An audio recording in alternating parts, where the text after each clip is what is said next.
let me show you on this video how to add your Noupe chatbot into Weebly. So follow me to my desktop right now.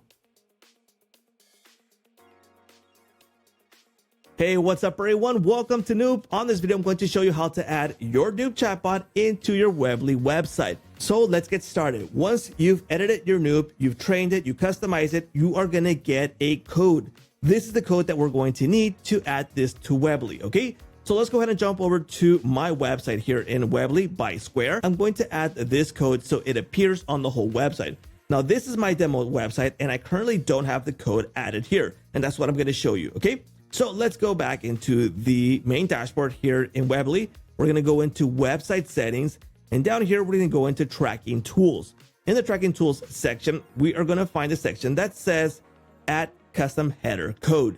Let's go ahead and add a new code. Let's go ahead and name our code. In this case, it's going to be named Noupe. I'm going to add the code from the Noupe chatbot, and this is going to be added into the head section. Let's go ahead and save this. Here we go. Now let's go ahead and refresh our website that we've built here in Weebly.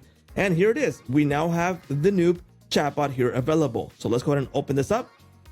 And here we go. It's ready to start using right now on the Weebly website. So what are you waiting for? Sign up right now for Noupe, build your chatbot, and embed it on your Weebly site. Don't forget to like, subscribe, and hit that little bell notification to get notified when new videos come out. And that's a wrap.